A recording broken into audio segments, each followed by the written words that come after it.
دم باش تماشاوانین گلک جا گلکی بخیر جارا که دمو برنامه خو برنامه مایک خلک ایرو کردستان دراوشکه هسیار دا در باز دبه دنها دا بگمان ایرو روژا جمعه جی که وکو کرد پرانی مسلمان بگمان ادیان دنجی هنه ایزدی هنه مسیح هنه کاکی هنه صابیه هنه گلک ادیان علوی هنه برحال لی دی ایرو دا پرانیا ما مستعین اولی لپرانیا من برین مزگفتن کردستان الهمو دفران بانگوازیا خو دی درکتن ج ازمون و ناسنامه نتویه خلک کردستانی ج خلکی کریه ما مستعین اولی و که بر پسرته که اولی و نتویی بانگ کرینه که همو بتفرا اف کردستان بپارزه گلو دنها دا ارکی ما مستعین اولی ارکی روشنبیر ارکی کسین عاقلمند ارکی جواکه ارکی دایو بابا ارکی کی چوکران جنومیران کالان هی اداویه اوه فهم بکه اوه تی بگه دنهای روشا کردستانی دا چیه پیوسته چی بکه پیوسته چی بیجه پیوسته هولا چی بده گلو دنها دا کردستان در روشه که در باز به کو بگومان اگر اف روشه خراب به خرابیای بو هر کسی که دبه اگر خوشی به هر کسی که لسایه وی خوشی با آرامی و بتناهی بخوشبختی دجی ولی برزان بگومان امرو روزی جمعه توری امشه توری کراوی و کم روزانی اینی و امروش زوربای ما مصای اینی کن لهمو ناوچکانی کردستان لوتاری هینیان دا باسی اوی کردوه که پیوسته کرد گوتاری که هو بش ارادی که هو بش استراتیجی که هو بش سیاستی که هو بش هیزی که هو بش بیر کردنوی که هو بش به لمر چونیتی تعامل کردن لگر روشی هسکاری استی کردستان بو اوی کرد بتوانی سرکوتو به بسر دشمنکانی با کمترین ضرر لروشکه در بچه لیسا دا پسیاری که گرنگ لروجوه امایه ارکی ما مستایانی آینی ارکی ما مستایانی آینی مسیحی و یزیدی و صابی او کاکیش چیه که همو ادیانه کان لکردستان پیک و باشتیاجین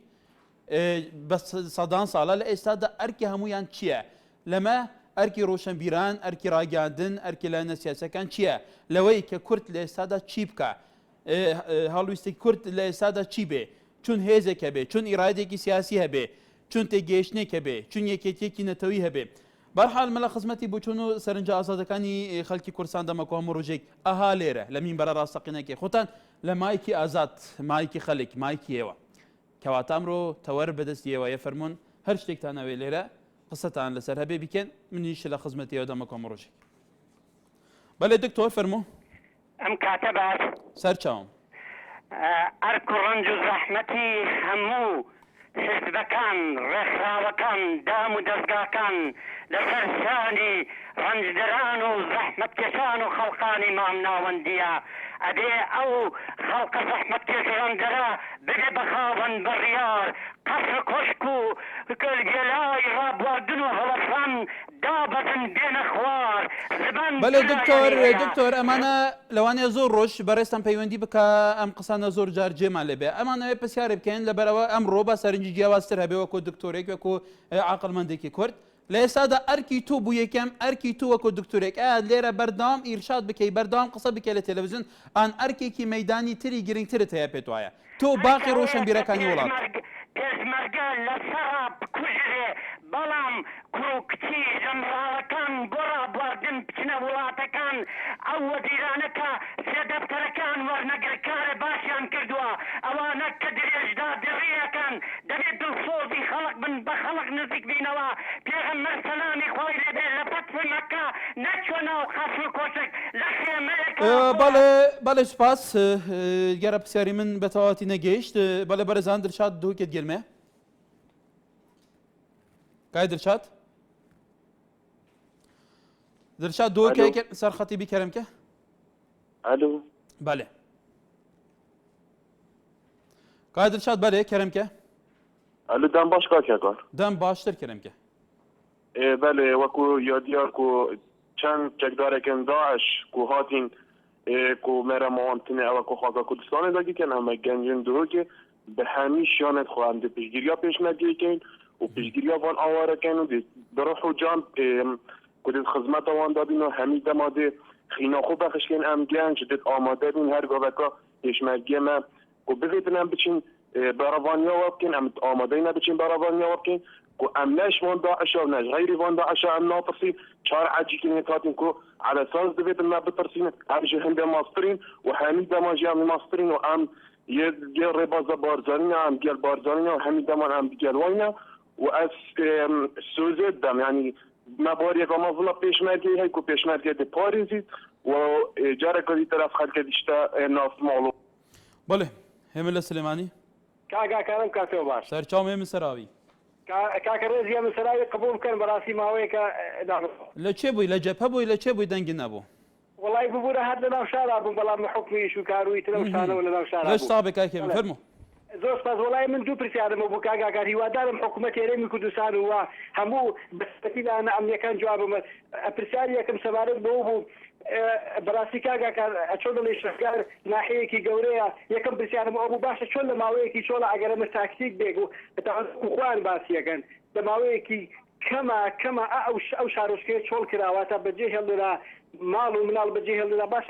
باشە بەرگریەک نەکرا علی کەسێکی تیان نەبوو يعني ذلك كان ابو برجليت كان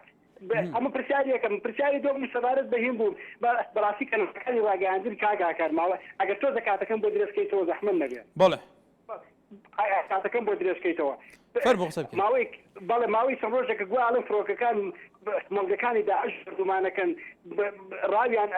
تيروريست كان داعش كوجن بلام تاكو سنه ما بيني كان على كان راجع عند البتابتي ان ارتي براسي چۆن لە ڕووماڵێکی باشی کردووە بەڕاستی ئەمە دەستخۆشی دێت بەڕاستی نارتی بەڵام تاو ئێستا چەکدارێکی داعش پیشان نەدرا بڵێن کۆمەڵانی خەڵکی کوردستان ئەمە چەکدارەکانی داعشن کوژراون ئەمە دوژمنەکانمانن نەمان بینی هیوادارم ئەمە ڕوون بکرێتەوە بەڵێ ئێمە پەیامنەرەکانمان لە سەنگەردان لە شان بەشانی پێشمەرگە ڕۆماڵی وازاکیکەنەر کاتێ شتێکی وا بۆ بێگومان بەڵاوەکەینەوە و هەموو حەدەسەکانی شێستا کە سەیری ماڵپەڕی نارتیەکەم هەموو حەدەسەکان زۆر بە پەلە دێنێتە خارەوە کە چی حەدەسێک هەیە شتێکی گەرم لە کوردستانەیە دیار وەریا بەردەڕەش فەرموو کاک علی فەرموو علی لە سلێمانیەوە کاگە کارم کاتەوە باش سەر چام کالی کاگە کار ئەمە ڕەکە دروست بۆ بەڵاتی ئەرچی هەموو ئینسانێکی کوردی غير اسلام وغير اسلام وغير اسلام همو انسانێکی دڵسۆزی کورد مەفروض هەڵوێستی هەبێ بەڕاستی هەڵوێستێکی مەردانە بەڕاستی من گاڵتەم لە ئێستا بەعزێ ڕائەکا من ئەڵێم ئەگەر بە بۆچوونی من بکەن بە بەرپرسی ئەوەی کە ڕائەکا و دیعایە ڕاکردن ئەکا باوەڕکە چۆن جاران رێزم هەیە قساکەم لوجەدانرا بۆ خەڵکیە کوشت ئاوایان کوشم ئەمانە دیعایەچین ئەمانە لەگەڵ جەعاشان بەڕاستی یعنی هەموو ئەم شتانە ئەکەوێتە باریکی نەوعێک وبا نەڵێم رێزم هەیە من ئەڵێم خەڵک با دڵسۆز بێ مامۆستایان لە مامۆستایان و تا مناڵان ما پێ بڵێ ئەمڕۆ هەڵوێستی هەمومانە هەڵوێستی جوانمان هەبێ بەڕاستی بەرگری بکەین لە مۆزعا بەڕاستی یعنی هەمومان چۆن چەکدارکە هەمومان پێشمەرگە بین و داوا لە خوای گەوراکەم پێشمەرگانشمان سەرکەوتوو بێت و ئینشەڵا سەرکەوتوش ئەبن و داوا لە خوا ئەەکەم دووبارە ئەم وەسا بە کۆتایی بێت و بەڵە بەرزاندن هادا ڕەش gelek tevliye ve ڕەوشا şingalê gelek baş nîne li çiyayê şingalê bi 10,000 ji xelkên şingalê li vî çiyayê asêmane daxwaza alîkariyan dikin bêguman pêştir jî hêzên hepekî û yêbekê pêşmergê hewildan ku gelekê ez barim ji bi hezaran aile rizgarkirine lê gelekên din li wir hene em dixwazîn di çarçevê vî bernameyê da eger xelkê şingalê din hada an xelkê evit lê qewmayî bikarin پەیوەندیا بەرنامە بکەن لەڤێر سەرنجاخە و ڕەوشە خۆ نیشان بدەن گەلو لەور چ دمەشە چ دقەومە بەش کۆم بەرپرس و ئالیین پەیوەندیدار گۆهداریەوان باشتر بکەن ئاراستە چەم چەماڵ کاگاکارم کاتە باش سەر چاوم چاوەنی بە خۆزانم کاگاکار وەڵای من گلەیەکم لە کەناڵەکانی پارتی هەیە بەڕاستی ئەو هێزە زۆری کە دوێنێ کە بە چاوی خۆمان دیوان دەچەن سەماڵە بەرەو هەولێر ڕۆشن بۆ مەخموڕ ڕۆشتن سەد سەهرە زیاتر بوون لە تیرۆر و پێشمەرگەی سەکرتاریەت بوون حتا ئێستا کەناڵێکی پارتی ناڕێ ئەو خەوەتە هات بەڵێن نەکەی دوانزە لە هەڵە بجەوە خەڵکی وەمان نرد زۆر عیبە لەم وەزعەیە کە شتی وەکەن یعنی با هەموو لایەنەکەن با بڵێن فلانە عیبە بۆوان ئێمە گشتمان کوردین ئێمە گشتمانە بێشار بکەین زۆر عیبە بۆوان بەڕاستی ئەڵێم زۆر عیبە لەبەر ئەوان بربەرەکانیەکەن بەڵێ بەڵێ بەرزان دنها دانوچێکە لەزگین لەسەر شاشەی دەرباز دەبێ بەحسێن دیکە و گەری لێن هەپێگی باڵی سەربازی پێکێکی لێ مەخمورێ ئەوان گەلێک سیارە و وەسایتên سەربازی yên داعش تێک شکاندنە کەمپا مەخمور هەیە کۆپەرانیان ji کوردên bakurin li mexmur jî rewşeke tevliyef heye bêguman di niha da hêzên Kurdan bi tevahî ji ropiyê Daeş bûne taybetiya ew hêzên ku pêştir tecrübe di gel van cora şeran de hene belê محەممەد لە بازیانەوە ئەم کاتۆ باش کاکەکە بەڵێ سەر چام کاکەکاتیان بە بڕۆی من لەم کاتەیە زۆر ئەی بە هەندێک لە کەناڵەکان کۆمەڵشتی زۆر بێمانە بڵاوەکەنەوە ئەبینی لە کەناڵەکە نووسێ هێزەکانی پارتی لە کەناڵی ئەڵێ هێزەکانی یەکێتی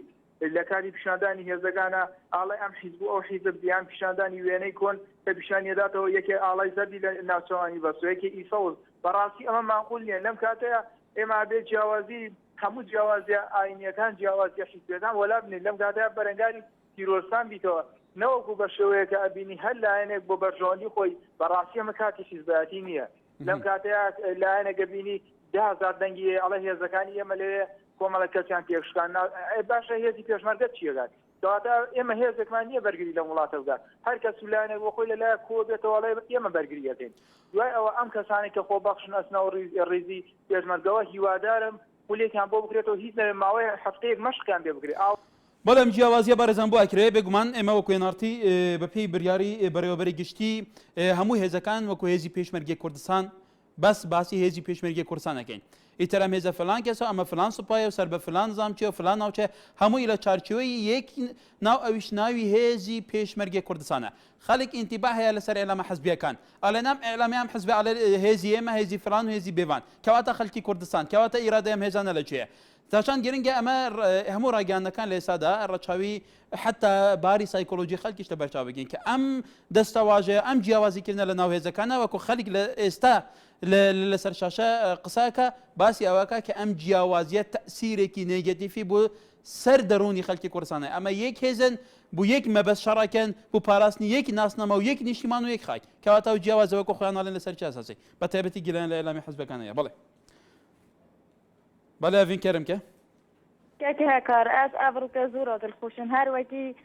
دەمی پێش 4 مانگ پێش ئێستا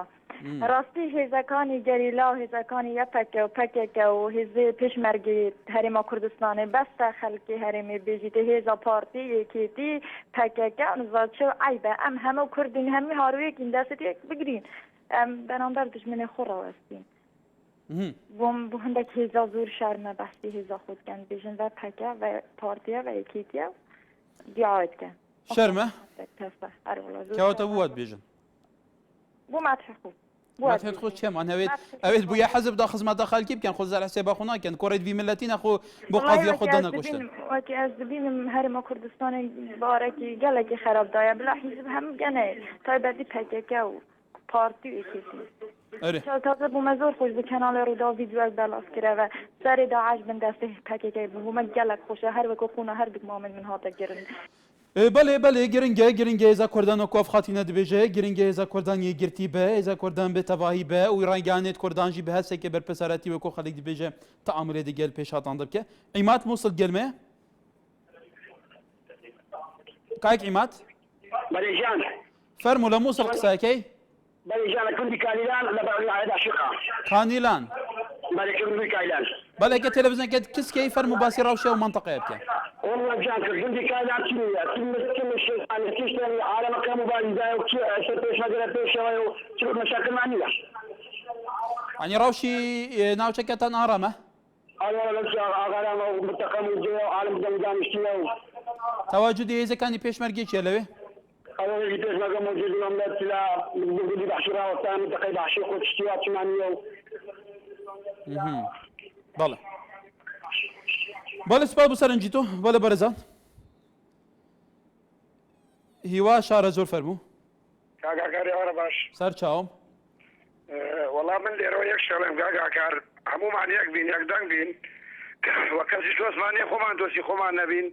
و داوا لەو خەڵکانش یەکەین پروپاگەندە بڵاو نەکەنەوە خەڵک نەترسێنن بەڕاستی زۆر عیبە ئەوانە ئەگەر بکرێت دەستنیشان بکرێن وەڵایە کە تونترین سزا بدرێن بەڕاستی ئەمە کام کەسانە وەکو ئەوان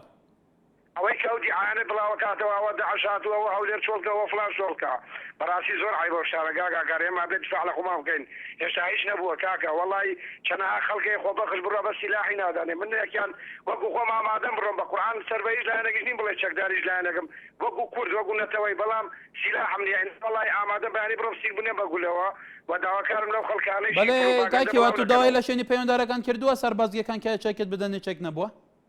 داوام کردووە کاکارەڵێت نییە خۆت بیستڕات یەکە لە بەراجام نەگەر بتوانم چەکێم کڕی عیتر من ئەڕۆم بخوا بە قورئان ێسەش ئەلەم بینبەرەی ئەوە ڕایەکەێنم من ئامادەم وەکو خۆبەخشێک بە بێ دینارێک شینگ بنێم بەگولەوە لەبەر خاکێک لەبەر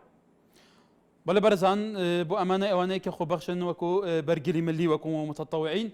چی بکرێت کە هێزی پێشمەرگەی کوردستان ناوەندە بکاتەوە وەکو بەرزی هەڵبژام لە چەمچەماڵ بوو باسی ئەوە کات کە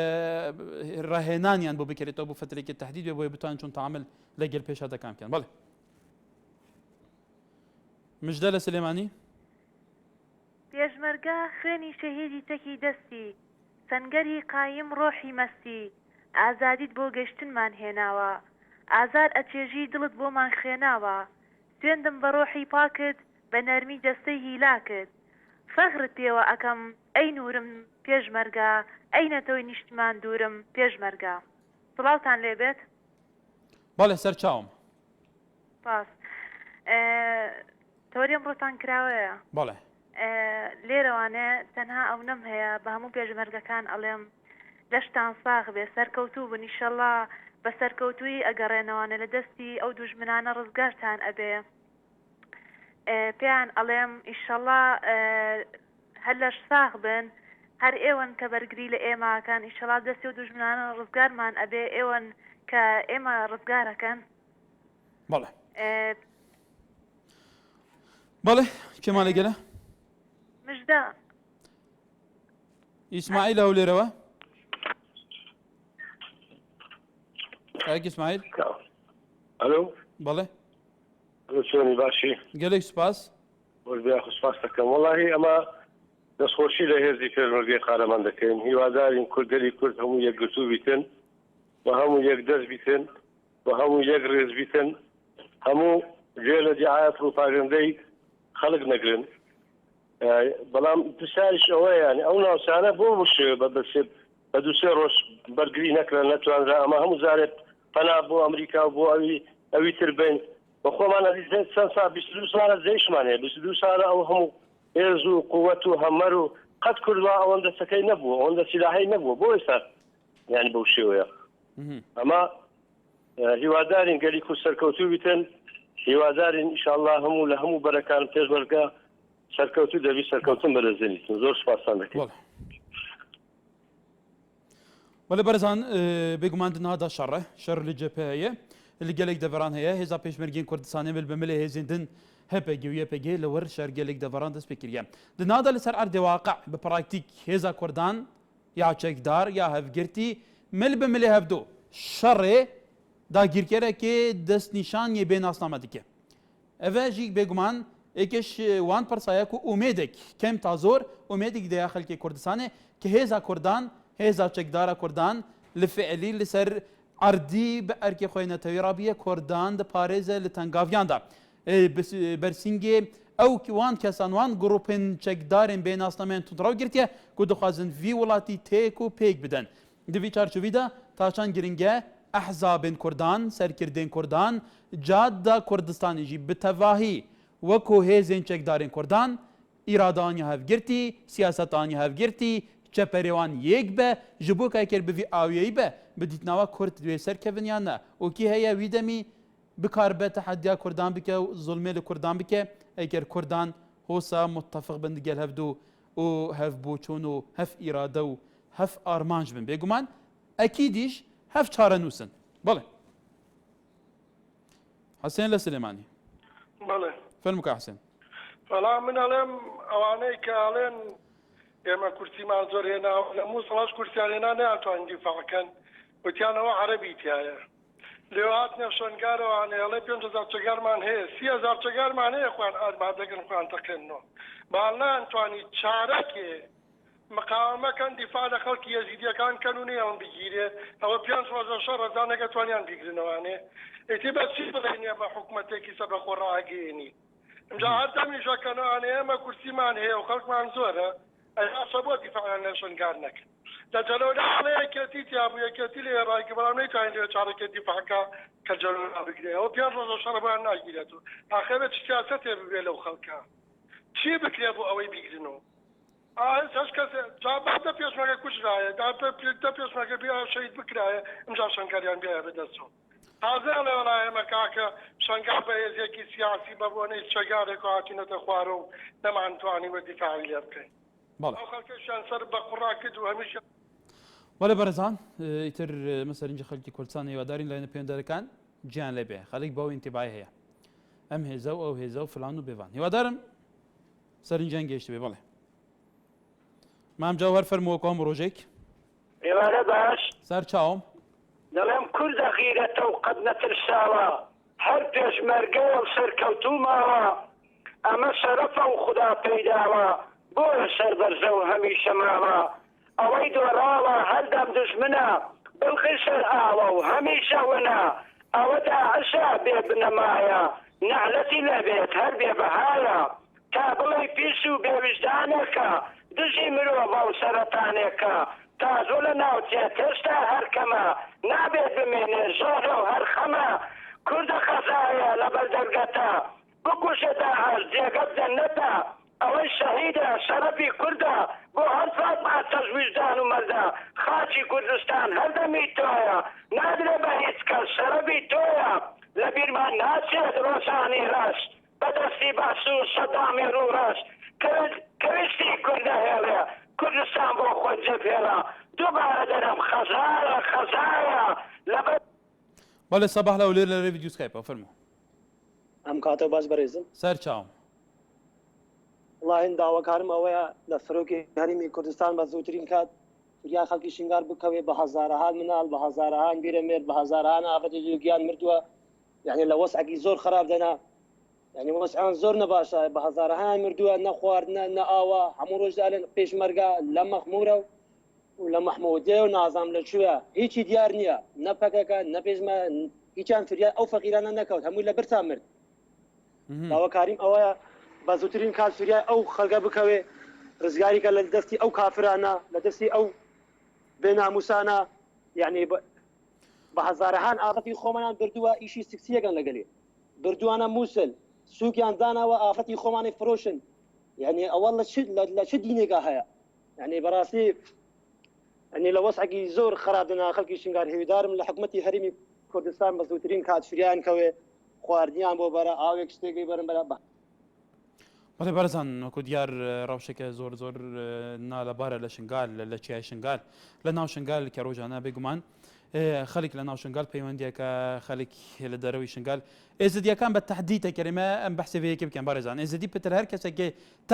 تەخە کوردەواریە تەسحێدەن و مەزلومن ئێزدیا 73 فەرمان سەر ئێزدیاتنە ji bo ku yekêm Kurdên resanin ji ber dînê wan jî ku vê deverên dizanin ji bilî xwe kesî dîn hayete qebûl kirin hemî gava futuhat û kuştin û kuşt û bire 73 ferman ser êzediyê hatine kirin di niha jî de fermaneka ser êzediyatê kirin taçan giring e hemû kesek hemû Kurdek xwedîl êzidiyan derkeve evan Kurdan biparêze ji ber ku ev kilka komelgeha kurdewariyê ne Xwedê neket eger ev tuşî rewşekê wesabûn îtir em bêjîne kê resan resanatî bû kê bît ji ber hindê jî taçan giring e her kesek xwedî derkevît ji ber ku şeref û namusa êzidiyan şeref û namusa hemû me ye ya hemû Kurdekê ye taçan giring ev rewşev biradere dibêjît ku bêguman hindek mesadir vêyekê te'kîd dikin ku fi'len grupa çekdariya tundrewadaş gelek naheqiyê û heqaretê û bêwîjdaniyê û dûriş mirovatiye teamelê digel êzidiyan û bêguman gel hemû Kurdan dike belê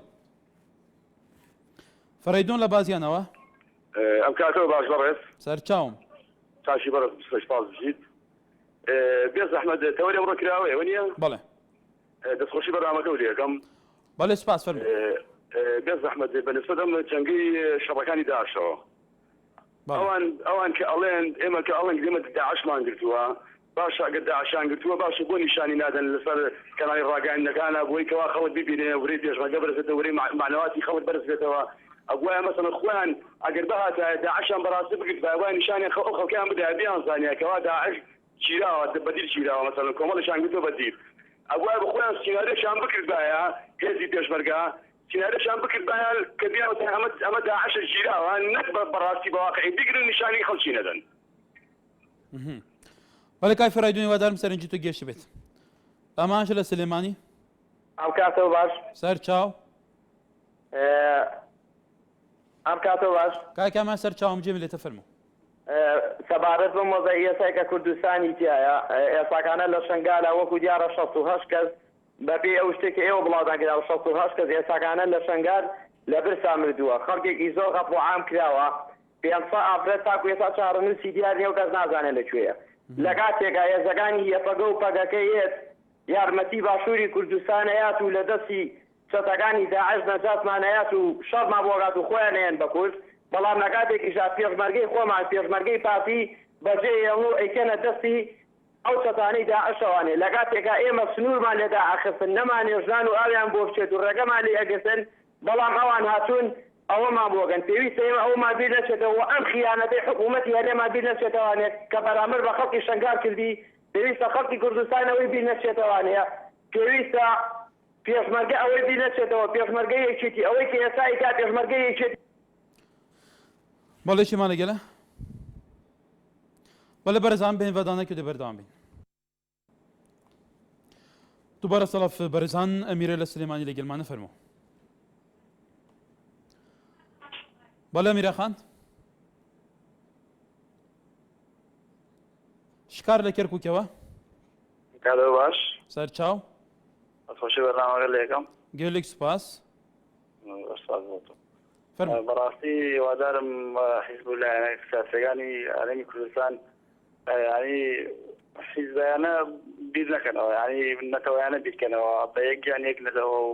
بە گیانێکی برایانە بەرانگەری ئەو کەسانە بن کە چیان بە ئازادی ئەم وڵاتەوە نیشتیمانە هەڵایە هیوادارم هەمومان بە گیانێکی برایانە بەرەنگاری ئەم داعش و ئەم تیرۆریستانە بینەوە شتێکی دیکەشمێ بەڕاستی بۆ کەسانی کە پەیوەندیان بە پێشمەرگە و هەبوو لە پێش ئەو کەسانی کە دانرابوون وەکو بەرپرس و خزمەتی پێشمەرگیان دەکرد بەڵام لەسەر پێشمەرگە نەهاتنجا بەڵام ئەوە هەر پێشمەرگەی ئەمڕۆ هەڵسا و خاکی کوردستان دەپارێزێ هیوادارم لەدای کشانەوە لەدای کشان و لەدای ئارامی ئەم وەزە ئیشەڵا بەزترین کات لەم وەزە ئارام ئەبێتەوە و کوردستان ئەگەڕێتەوە بارودۆخی جارانی خۆی ئەوە پێشمەرگیان لەبیر نەچێت پێشمەرگە بێخزمەت نەبێت ئەوە هەر پێشمەرگەی ئێستا خاکی کوردستان دەپارێزێ ئەوە بەڵێ عەبدوڵڵا لە دانیمارک ڕێز و خۆشەویستیم هەیە بۆ شاشە ڕەنگینەکەی کەناڵی NRT دەستخۆشی تەوەرەکە لێ دەکەم کاکاری و هەر لە وڵاتی دانیمارکەوە هەتاکو ناوخاکی کوردستان چاوی یەکە بە یەکەی پێشمەرگە قارەمانەکانی کوردستان ماز دەکەم دەستی ماندووبوونیان دەگوشم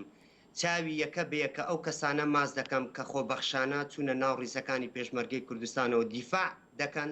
لە شەڕەف و ناموس و خاکی پیرۆزی کوردستان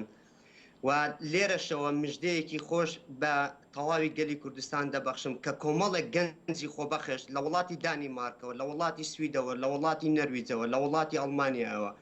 لە وڵاتی بەریتانیاوە حازرن ئامادەن کە بگەڕێنەوە بۆ کوردستان دیفاع بکەن لە شەڕەف و ناموسی خەڵکی کوردستان بەڕاستی ئەوەی هێزی پێشمەرگەی کوردستان ئەو ڕۆدەیکات دیفاعکردنە لە شەڕەف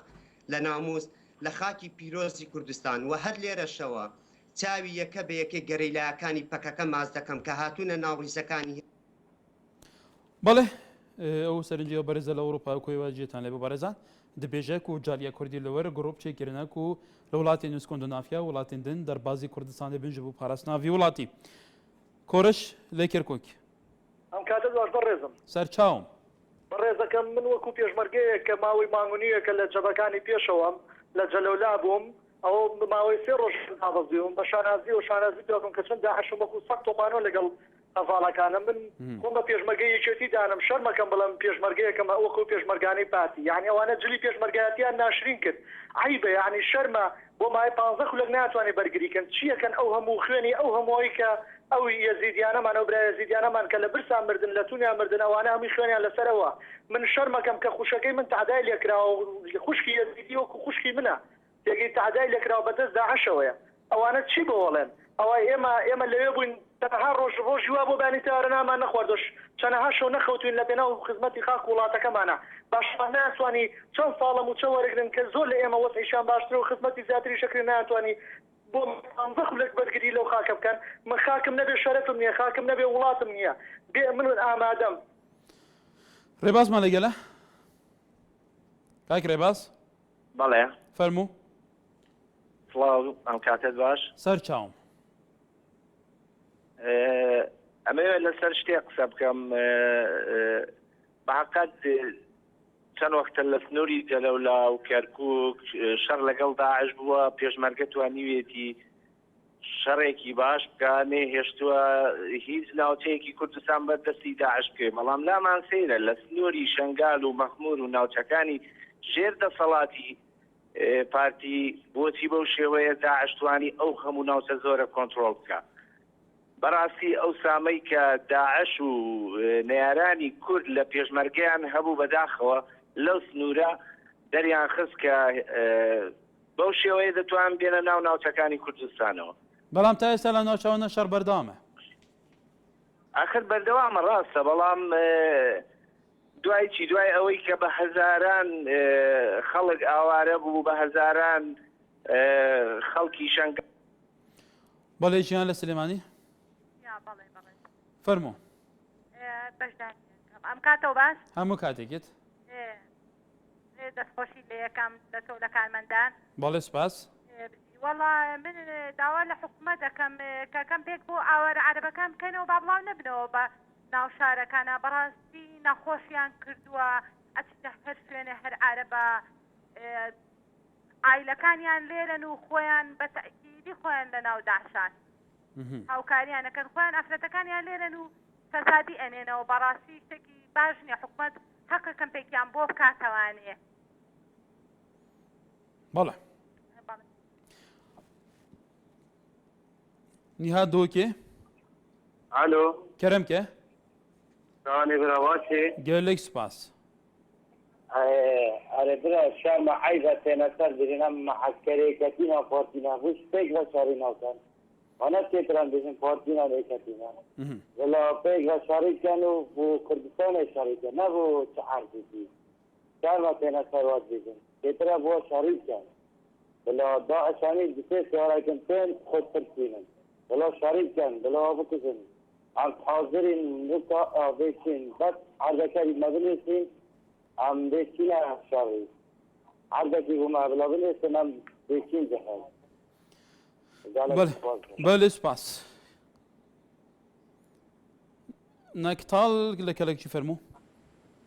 السلام عليكم عليكم السلام چاوانی باشی زور سپاس فرمو هیوادارم لە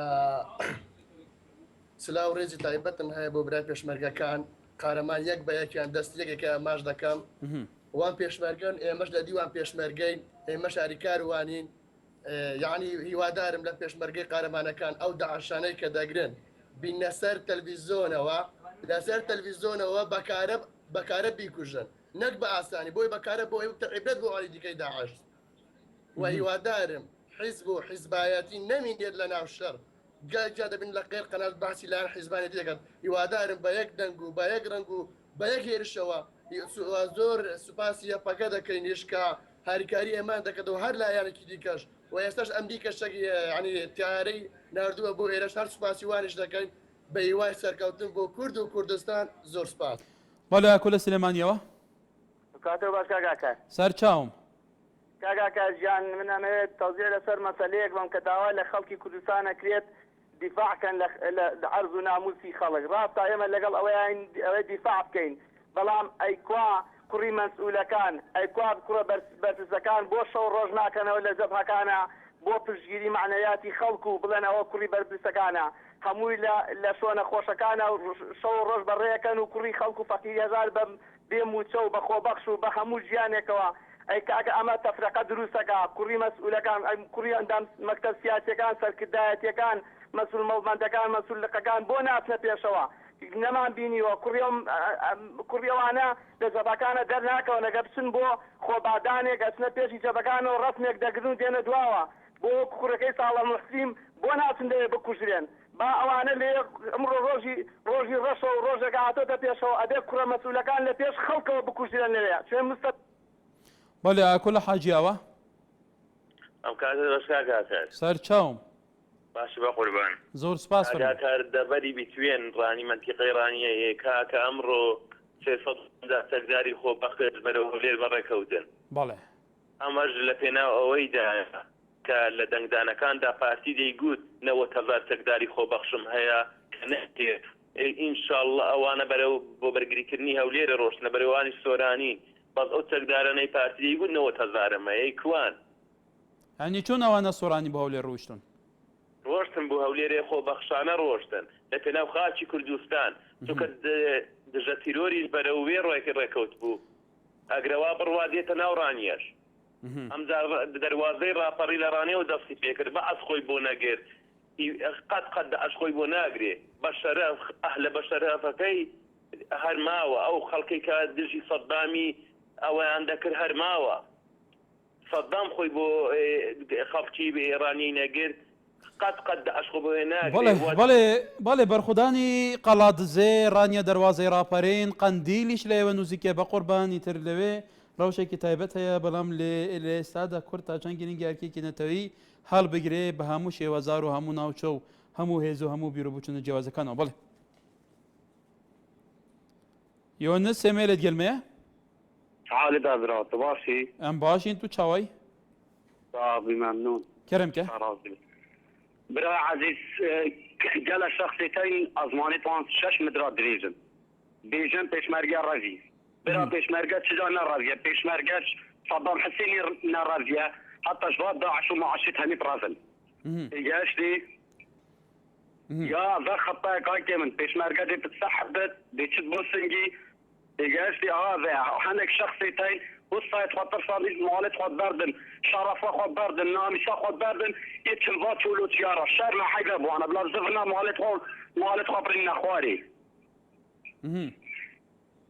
او تنينه او نتمروفه مالت قبيلته نامسه قبيلته بتشتن شنابت هاي كاريا بيشمرقي كتو دفاعش بيشمرقي ولا بخد كت بومد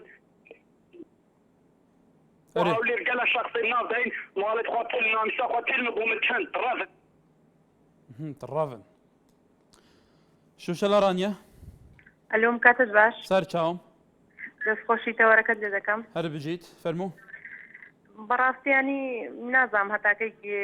گلێ و گازندەی و هاوڵاتیانە تاوا نابێ ئەگەر پێشمەرگە نەبە ئێمەیانی حاڵمان ئاوا جوان نەدەبوو بە تایبەتی پێشمەرگەی کوردستان و هەروەها پەکەکە کە هاتوون دەستخۆشی دەکەم لێیان قالبیان ساغ بێ خوای گەورە بیان پارێزێ هەم پێشمەرگە و هەم پەکەکە و هەم ئەمریکاش یەکێک ئێستا پێش ئەوە تەلەفۆنی کردکە کوتی پەکەکە هیچی نەکردەوە بەڕاستی ئەوان خۆ بەخشانە و لە بێ بەرامبەر و بێ هیچ شتێک هاتون کە یارمەتی مەدەدەن و هین یارمەتی مەدەدەن و کە شەڕ دەکەن لەگەڵ ئێمە یعنی دەبێت دەستخۆشیان لێ بکەین هەتاکەی ئەو خەڵکە هەر ئاواهینە دەبێت ئێمە هەمومان یەک دەنگ بین یەک هەڵوێست بین یەک بگرین ئەوەی دوژمن پێمان نەوێرێ بۆ ئەوەی بۆ خۆمان لە ناو یەکتردا تەبابین هەتاکە ینی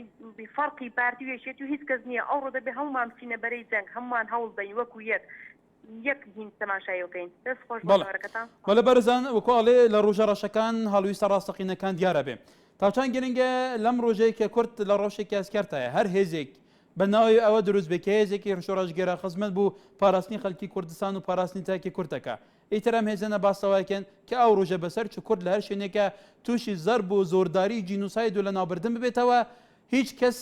خاوەنی نەبێ ئێستا کورد خاوەن هێزێکی چەکداری زۆر مناظەمە کە تەجروبەی شەڕی پارتیزانی تەجروبە لەگەڵ تەیارە و تۆپ و کیمیایی و نەزانم چی و چی تا دوای هەیە هێزێکی بەرخەدێرە هێزێکە بەردەوام لە تێکوشاندایە لە ئێستادا ئەگەر ئەم هێزانە بە هەموو بیرۆبووچنە جیاوازەکانەوە بە هەموو یەکەکانەوە ئەگەر لەم ڕەوشە ئێستادا نێن کورد لە دەست هێزێکی وەکو داعش نەپارێزن ئەی ناو و نیشانی ئەمانە بەرەو چیە ئەی خەڵک ئینتیباعی چیە لەسەر ئەم هێزە ئەی ئەرکی ئەم هێزە ئەی تەواجدی ئەم هێزە هەبێ نەبێ مانای چیە ئەگەر نەتوانێت کورد بپارێزێت هەر شوێنێک بێ بڵێ ئەحمەد لە هەولێرەوە